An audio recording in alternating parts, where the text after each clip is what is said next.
Malko Tërnovo, or Great Tarnovo, is the capital of the medieval kingdom of Bulgaria.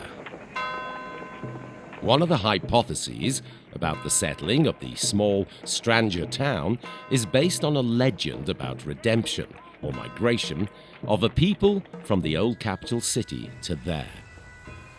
They drifted together for a long time until they found a magic mountain. They settled there and founded a town. They called it Malko Tërnovo, or Little Tarnovo, to remind them of the capital city. Around the world, there are a number of free republics founded by the outlaws of their time. In the Indian Ocean, in the Caribbean. The only one of them left now is Malko Tërnovo. But it isn't a republic, it's a kingdom. The kingdom of light.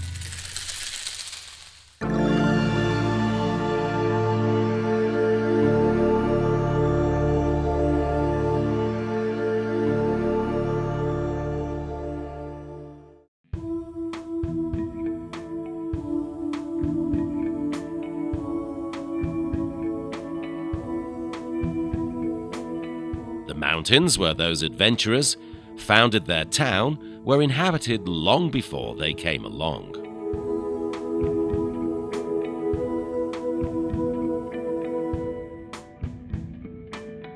Strandzha is a low-lying mountain range covering about 10,000 square kilometers.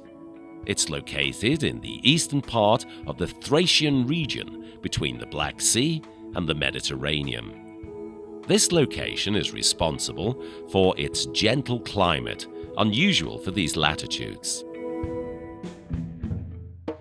The area was inhabited by the mystical Thracians since the 2nd millennium BC.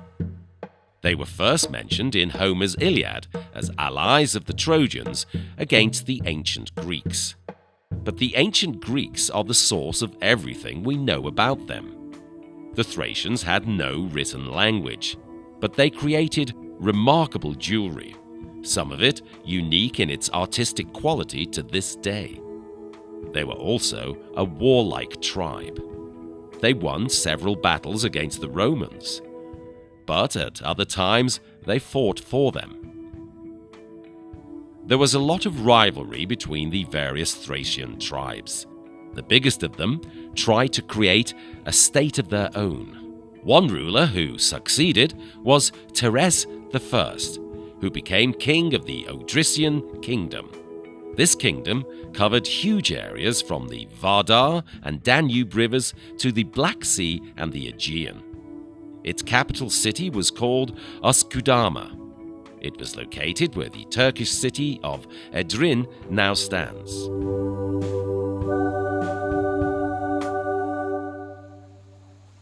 Only 90 kilometers from Malko Tërnovo, the ancient Greek historian and military commander Thucydides asserted that, out of all the countries in Europe between the Adriatic and the Black Sea, the Thracian kingdom has the highest incomes and the greatest wealth of other kinds.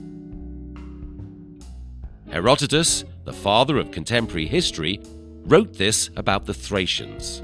If they had been united, they would have been the strongest people in the world, and no others would have been able to withstand them. But they were not united. The Greeks took over the Thracians' gods without hesitation. For instance, Dionysus, the god of wine and merriment, became one of the Greeks' main characters, just as the Romans in turn did at a later date.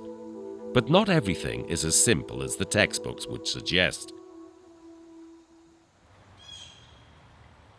For instance, the assertion that ancient Greece is the cradle of European civilization, full stop.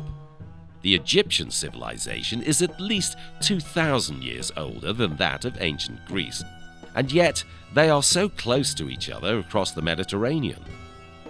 One of the great myths of contemporary historians is to assert that the Egyptians never traveled to the shores of Greece. Many historians insist that they simply didn't have the means to get there. Their vessels were unseaworthy and only suitable for navigating the unruffled waters of the Nile. But in 1970, the Norwegian explorer Thor Heyerdahl proved that the papyrus boats of the Egyptians were even seaworthy enough to cross the Atlantic Ocean. The ancient Egyptians traveled to Greece without a doubt, just as the ancient Greeks visited Egypt. The distance by sea is less than 1,000 kilometers.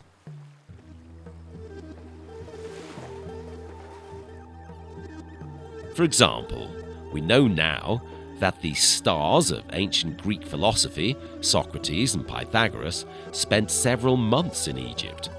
They spent their time absorbing ancient Egyptian science and mythology alongside the great river Nile.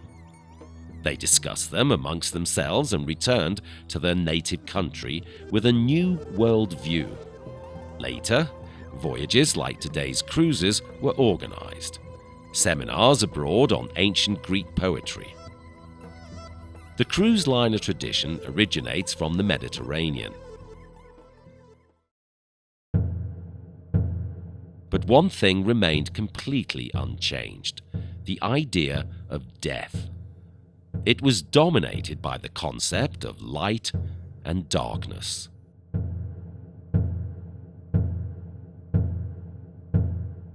When the soul leaves the body, it migrates to the great, misty kingdom of Hades, the god of death.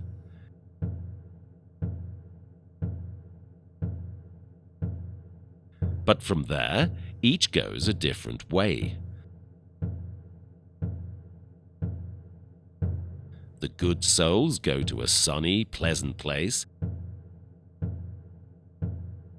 The bad souls founder in gloom, while those who will just be forgotten go wandering around stark, windswept peaks for the rest of eternity.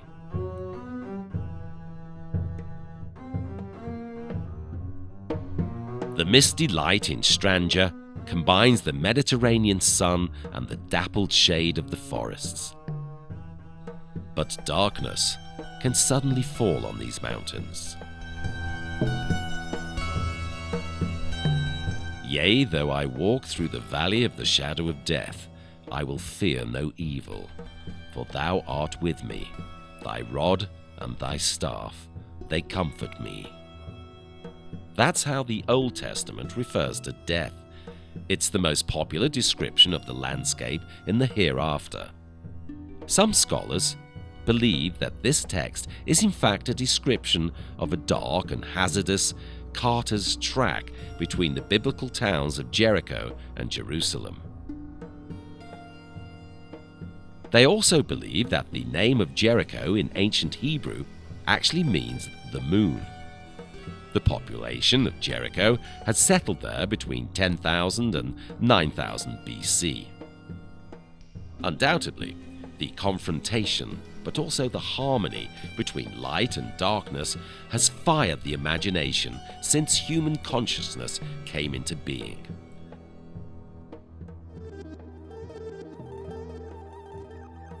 The Thracians were extremely mystical. There's no way of knowing whether they were influenced directly by the history of the Old Testament, but their proximity to Egypt and the Middle East is unquestionable. One common feature of the entire region is that, whatever the conditions, the sun soon breaks through.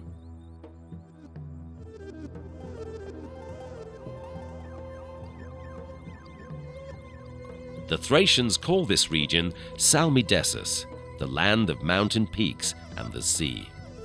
Strandzha is a special place where you can easily return to the kingdom of light from the valley of the shadows, where you can pass from death to the afterlife. Perhaps its ancient inhabitants imagined something like that. The border between today's Republic of Bulgaria and the Republic of Turkey. The border fence cuts through the forest somewhere on the Bulgarian side of the border, about 3 kilometers to the southwest of Malko Tërnovo. The place is called Mishkova Niva, which means the mouse field. This cult location was built about 4,000 years ago. It was gradually built up through the centuries until late in ancient times, when the Romans established an impressive domain nearby. But almost throughout the whole time, this complex with its domed marble tomb was used as a mausoleum for a mythical Thracian ruler, or perhaps a real one, a hero reputed to have supernatural qualities in the minds of his contemporaries and later generations. The entrance to the tomb is marked with an arrow crossing a shield and 2 upturned human palms. This is a symbol of sun worship. Again, the sun rises above the darkness and above death itself. The complex is bounded by a perfect circle of marble blocks, 25 meters in diameter and 1.8 meters high. It was built in honor of the opposing gods, Apollo and Dionysus. In slightly later Thracian Roman mythology, one of them is the god of light and the sun, while the other is the god of darkness and the underworld. They conducted sun-worshipping rituals. When they arrived here later, the Romans simply put their own ritual objects in place. They felt quite at home because they worshipped the same gods as the Thracians and Greeks.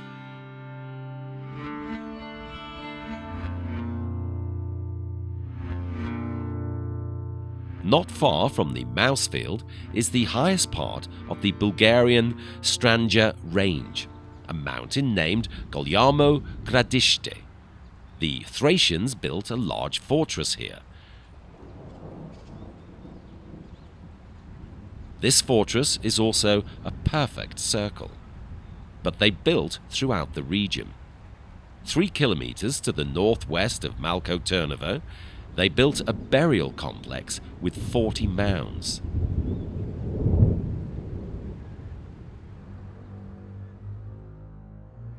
The domed sepulchre is a replica of the classic Thracian tombs in Strelcha, Kazanluk, and Mazek.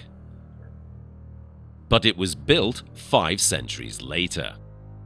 Clearly, the Thracians maintained a centuries-old tradition in religious building.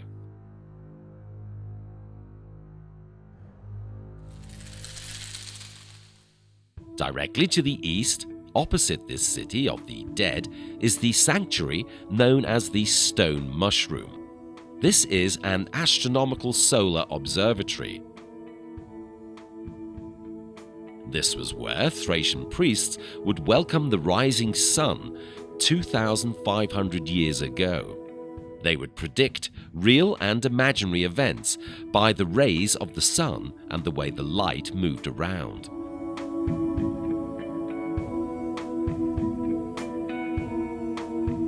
This was how they tried to cope with the chaos of the universe. But at the same time, their knowledge of astronomy was amazing. There are similar circles in other legendary places. One of the best known of these is the Belantash in the Rhodope Mountains, near the Bulgarian town of Asenovgrad. Here, scholars have conjectured that the lines on the rock are part of an astronomical map. Ritual wine was poured down the grooves. This was part of the rituals involved in worshipping the god Dionysus.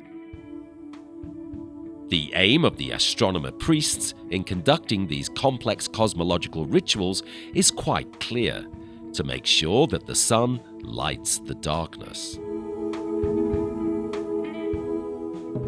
There are several caves in the area of Malko Tërnovo, which the Thracians turned into centers of worship. One of these is now named Saint Marina. These caves are temples.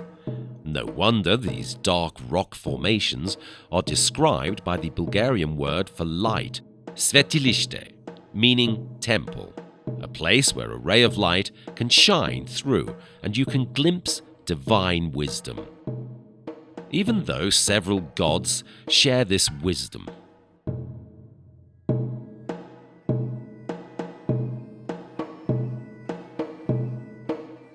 Another murky place in the vicinity is the spring now named Египетска.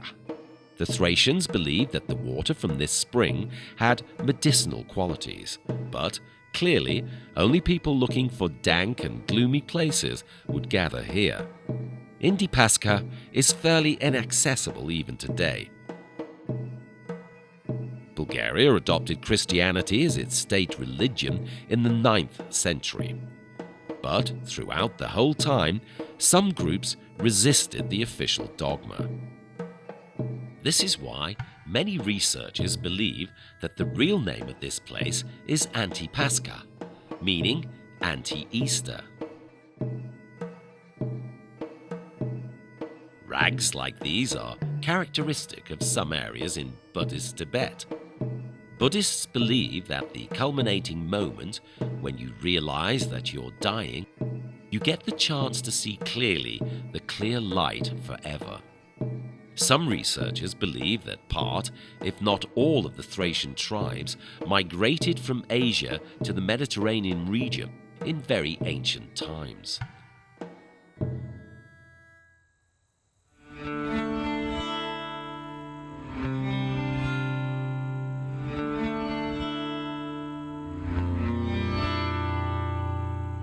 The Thracians also had another cult that determined their fate, the cult of Cybele, or Mother Earth. We know that this cult was brought to the region from the ancient Greek colonies in Asia Minor.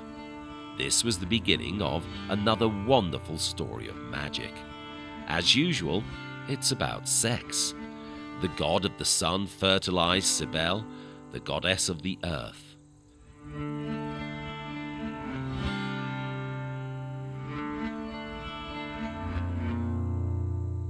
The area of Malko Tърново has a large number of mines that were closed down in ancient times or in the Middle Ages. During ancient times, this land was full of gold, silver, copper, and other metal ores. But how can you dig down and take the fruit from the inside of a goddess, from her womb? You have to be a priest. You have to do the right rituals. And only then will you be allowed to go underground and take your workers with you.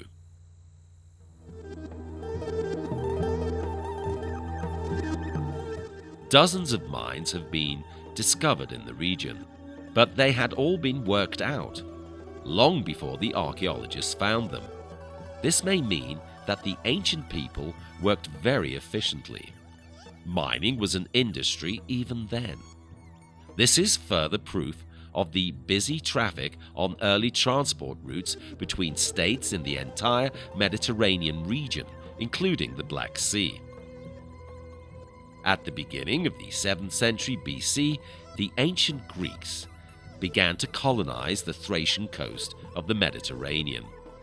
They founded cities such as Varna, Nesebar, Pomorie, Sozopol, and others.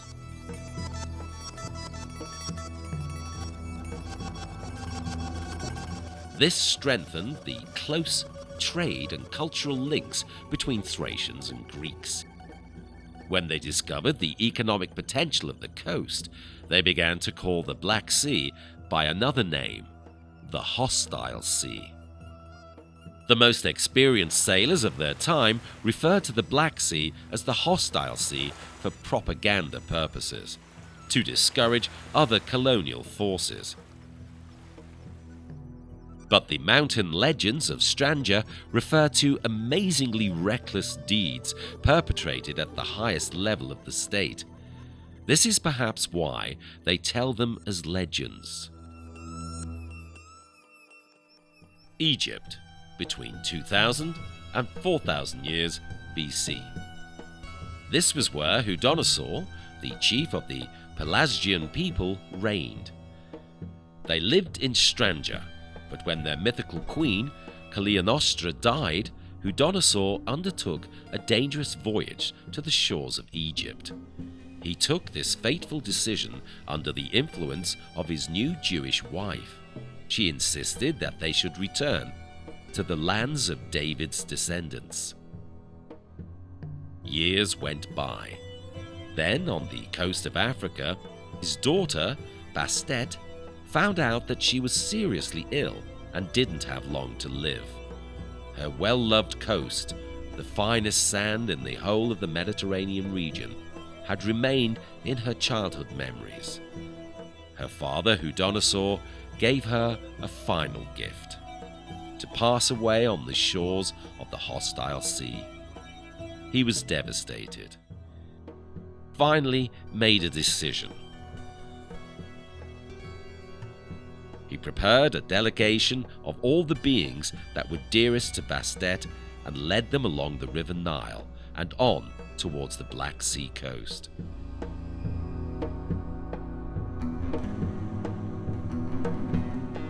It was a long and dangerous voyage.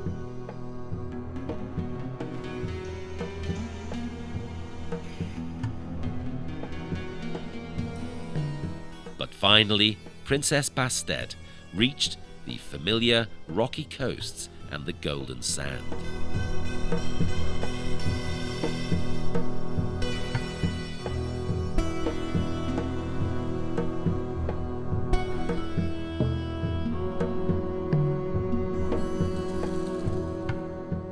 The young girl was wiser than most. She knew that everlasting peace and light were waiting for her. She only had to decide exactly where to find her last moments of peace on Earth.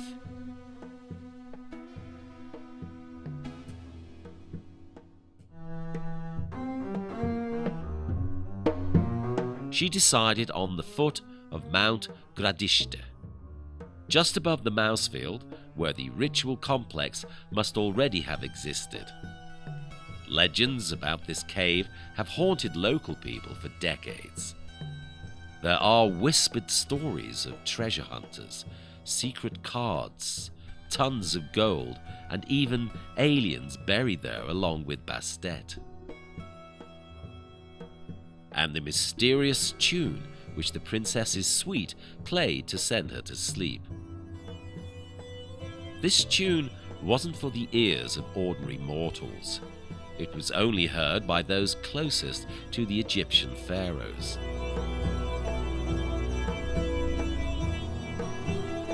The legend passed the test of time. In the 1980s, the communist regime organized a secret military historical expedition. There are no official documents about it to this day. Like under every dictatorship, some Bulgarian communists were strongly influenced by mystic teachings. Princess Bastet was a complex figure. Apart from being a princess, she also figures in ancient Egyptian mythology. She embodied the life-giving force of the sun. Not surprisingly, she figures in the pantheon as the daughter of the god Ra. In ancient Egypt's complex and sometimes confused mythology, the disk of the sun is seen as the eye of Ra, or frequently as his daughter. The eye of Ra is a source of light and flame. Bastet is also depicted as a domestic cat or a lioness. This represents the peaceful and the warlike sides of the nature of the sun's disk. Today, the myth of the enigmatic princess goddess lives on in the remote forests of Strandzha. The fate of the members of the expedition strengthens this myth. Shortly after the expedition, all of its members died suddenly in a variety of personal tragedies. People say that they fell victim to the notorious curse of the pharaoh, even on Bulgarian land. This curse entered modern mythology where most of the members of the expedition that discovered Tutankhamun's grave in Egypt fell victim to fatal accidents.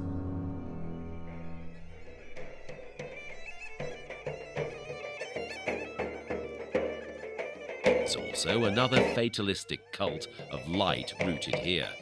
This is the ancient fire dancing ritual, referred to as the nestinarstvo. The performers dance barefoot on red-hot embers, but afterwards there are no signs of burns on their feet.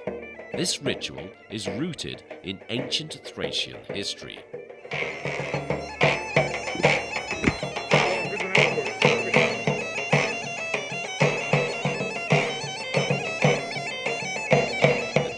Go into a trance induced by worshipping the sun god. The word nestinarstvo may originate from the Greek hestia, meaning fire. The Thracians are not the only people to have practiced similar rituals. But today, real, authentic fire dancing can only be seen in a few Bulgarian and Greek villages in Strandzha. One of these is the village of Bulgari, but only on particular days of the year. After Bulgaria introduced Orthodox Christianity as its state religion, fire dances presented an outlandish mixture of pagan and Christian customs that permeates their ritual.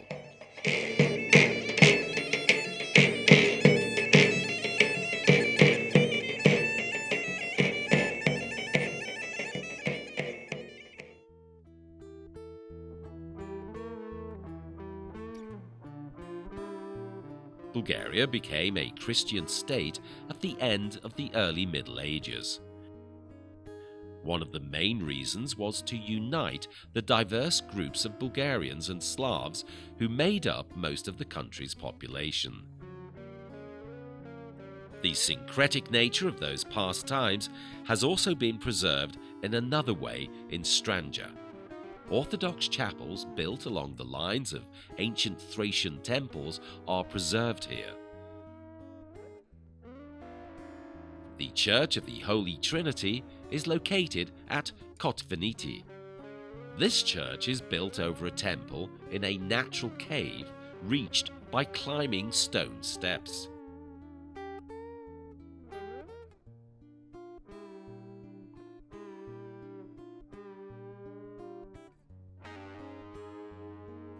St. George's Chapel in the village of Zabanovo is even more interesting. Instead of having an icon on the altar, as the canons would have it, there is a cold tablet of a Thracian god, a horseman.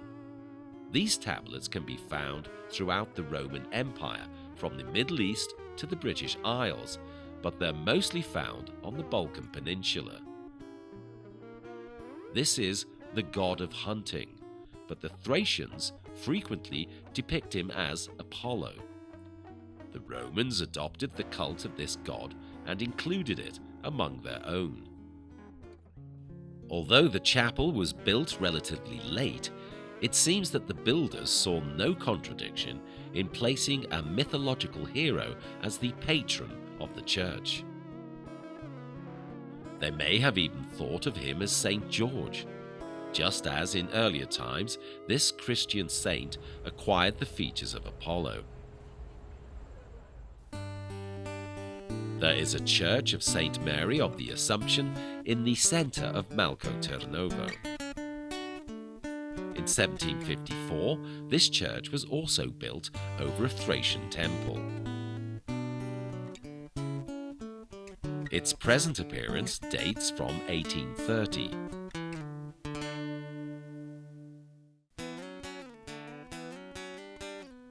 The year 324. The Roman Empire was now divided between its western and eastern parts. The Eastern Roman Empire would later be known as Byzantium. It was ruled by the Emperor Constantine, later to be known as Constantine the Great. And no wonder. One of the reasons is that he perceived a poor fishing village on the threshold of Asia as a place to build the most unique city in the world, which has remained so until today. He made it the capital of his empire. He named it after himself, Constantinople. Even today, the only city that straddles two continents is Istanbul or Constantinople. While the Western Roman Empire descended into strife, the Byzantine Empire would soon see its most glorious centuries. The capital city was built in only 6 years. This is a remarkable achievement for such a giant project, even for today.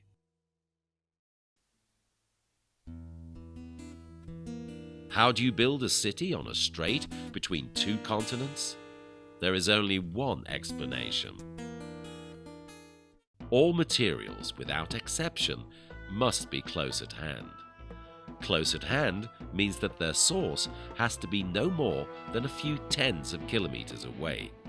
The source of the materials was the Strandzha Mountains. During those times, the mines in Strandzha were still operational. Ships brought gold, silver, marble, and iron, and large amounts of timber. The quantities extracted, felled, and transported would be amazing even today. All this turned into a continuous and busy trade in valuable materials in a restricted inland sea.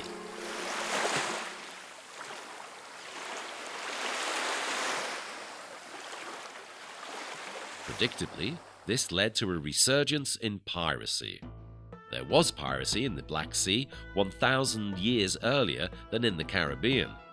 Pirates were attracted from everywhere, Bulgarians, Greeks, and Georgians, to lie in wait for this traffic along the coast of Strandzha. Imperial trade combined with a frenzy of greed, blood, sex, and death. Only after a few months, even hardened pirates were horrified at the destruction they left behind.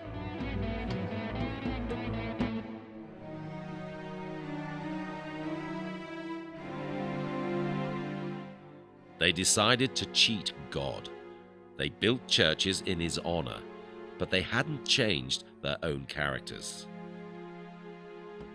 These churches are always located on hills high above the sea, so that they could keep watch on whoever was sailing by. The most remarkable of these churches is St. Mary of the Assumption in the town known today as Tarnovo. Almost all churches in the region had a strange fate. The Church of the Holy Trinity is an Eastern Catholic church. It was built at the end of the period of Ottoman domination in the Balkans. But Eastern Catholic sounds contradictory. What does it mean? At the height of the struggle for national liberation, Bulgarians from the Thracian region entered a union with the Vatican. Under this union, they acknowledged the supremacy of the Pope, but retained their Orthodox rituals.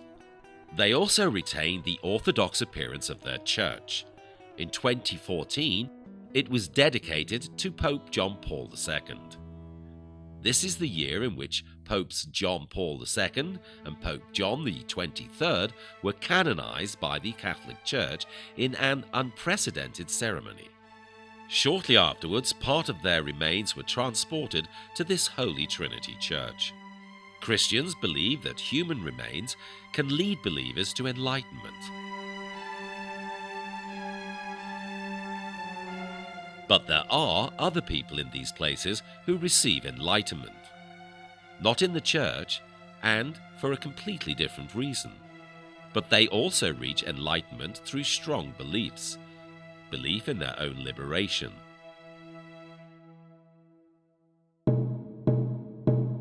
The beginning of the 20th century. The bloodiest century in human history. The enormous, anachronistic Ottoman Empire began its inexorable breakup, but entire Christian communities lived within its borders, excluded from the newly liberated lands. These were the inhabitants of the regions of Macedonia and Thrace, referred to by the Turks as the Odrin region. Part of it is the Strandzha region. Rebels began organizing revolutionary committees. The two regions even managed to establish a Supreme Macedonian Odrin Committee. United in this way, in 1902, they embarked on the Jumaya Uprising. The rebellion was crushed. The subsequent fierce reprisals by the Ottoman authorities led to a new insurgency against the crumbling empire. The Ilinden Uprising broke out in Macedonia on the 2nd of August 1903. One of its leaders, Dame Gruev, said, "Better a horrible end than horrors without end." Thousands of men and women in the Odrin region rebelled 4 days later on the 6th of August. The rebellion wasn't spontaneous. It was planned more than a month earlier in the Petrova Neva locality, about 15 kilometers from Malko Tërnovo. 300 delegates in the Odrin Revolutionary District chose this place because it was protected on 3 sides. But Petrova Neva was the epitome of a strict and orderly hierarchical revolutionary organization. Its core was the Death Squad. It comprised the bravest 10 or 20 in the village. Membership was an honor and a cause for pride, but could also be a death sentence. But bravery was not the only criterion. Trust and loyalty were even more important. Forming a death squad is a harsh and secretive ritual. The leader has to swear every member in personally and convince him that from this moment onwards there would be only 2 alternatives for him and for the nation: freedom or death, whatever the organization's motto. At that time, the solidarity between Strandzha people was so strong that they resembled a Spartan republic. Common property and permanent military camp all around, the death squad.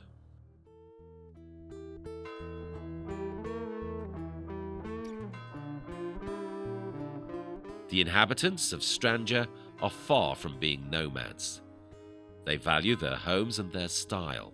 Even today, Strandzha houses are a characteristic element of architecture. Their houses weren't as pompous as the homes of the newly rich in the heartland of Bulgaria, but what distinguishes them is that they're exceptionally practical for the area where they were built. They fall into 3 types: Eastern, Central, and Western Strandzha. Most of them were built to an elongated plan. You entered every next room from the previous one. The light comes in mainly from 2 places.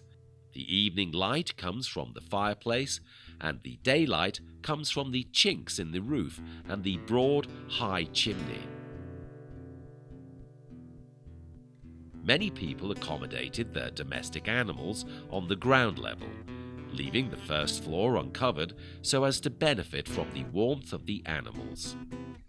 In the middle of the 19th century, the more well-to-do Strandzha inhabitants started building brother houses, as the local peasants call them. The idea was to make the best use of the available space on both floors. Extended families are well established in Bulgaria, and sometimes 5 or 6 families from different generations would share a single house. The village of Brashlian lies 14 kilometers from Malko Tërnovo and 4 kilometers from the Turkish border. It was founded in the 17th century by the inhabitants of 3 hamlets.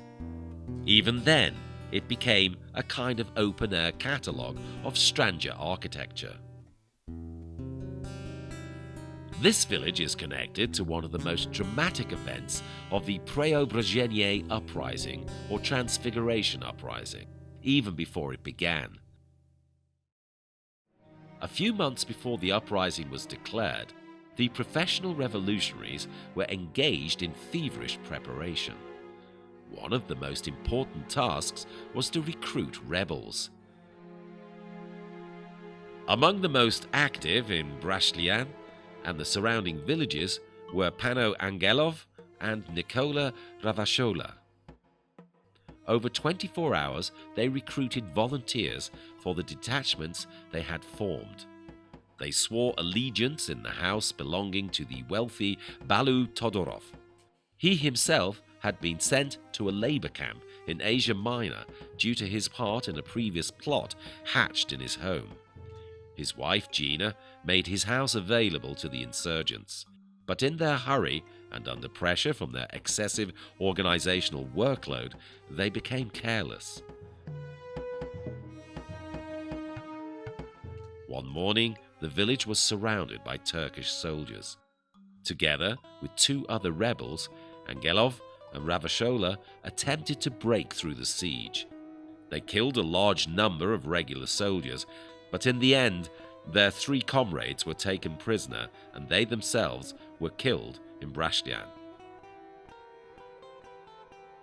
Both of them would soon be mentioned in a song, which is now known as the Anthem of Strandja, or the Strandja Marseillaise. The lyrics were written by the rebel Yanni Popov. It became popular literally in a matter of weeks. When asked who the composer was, Popov shrugged. The tune was just here.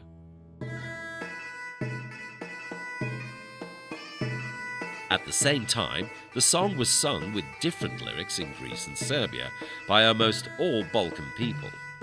Ironically, it was a particular favorite of the Turks in the European part of the empire. Its title is On the Road to Üsküdar, the famous neighborhood of Istanbul on the Bosphorus. However, the song is performed even more in Egypt. How come? At the time, people from Strandja remembered the mythical tune that sent the Egyptian princess Bastet to sleep somewhere near the Mousefield before she left this world. The death of Panov and Ravashola was yet another serious blow to the preparation of the Ilinden Preobrazhenia uprising. But their loss didn't stop the other rebels. From their experience in the Ottoman Empire, they knew that if they lost, they would be mercilessly massacred. In the end, in Macedonia and Thrace, they sent about 24,000 poorly armed rebels to fight against 350,000 regular Turkish troops. Almost 250 battles were fought over 2.5 months. The rebellion was doomed. But before it was crushed, something happened that shed some light over the gloom of the slaughter, the bodies burned at the stake, the rapes. Following a decision at an open-air congress at Petrova Neva, the rebels launched a powerful and particularly fierce assault against ill-prepared Turkish garrisons immediately after the uprising was declared. Over 4 days, the Bulgarians won breathtaking victories. They drove the Turks away from the Black Sea coast of Tsaravo to the town of Inyada, across the mountains, beyond Kirklareli. After their crushing blitzkrieg, they came up against the problem of what to do with territory they conquered. Most of their leaders were liberal in their convictions. Some were even anarchists. They didn't even consider subjugating their own compatriots, the peaceful inhabitants of the Malko Tërnovo region. Nevertheless, they had to govern an area bigger than the contemporary principality of Liechtenstein, so there had to be a functional state. The Preobrazheni rebels were active fighters. They had no illusions that they would be capable of governing a completely new state that was not recognized by anyone. They declared everything they captured from the Turks, buildings, livestock, and land, to be common property. And that's what happened. The motto was, the Preobrazhenie rebels undertake to protect and ensure the subsistence of the people of Malko Tърново.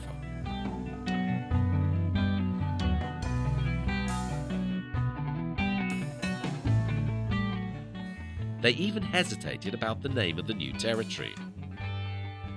They called it a free republic, a temporary republic, and the Strandzha Republic. But the anarchists got the upper hand. They rejected any hint of statehood. They imposed the name Malko Tърново Commune on the most romantic state in Europe. But it only existed for 20 days. If it had survived, the capital would have been fortified at Malko Tърново, and the main seaport would have been Царството, the place where the pirates looked down to watch who's sailing by. Like in the Indian Ocean and the Caribbean Sea. In those pirate republics in the Indian Ocean and the Caribbean from which this story began. But Malko Tърново will never be a capital. It will never even be a republic. But it will always be the kingdom of light.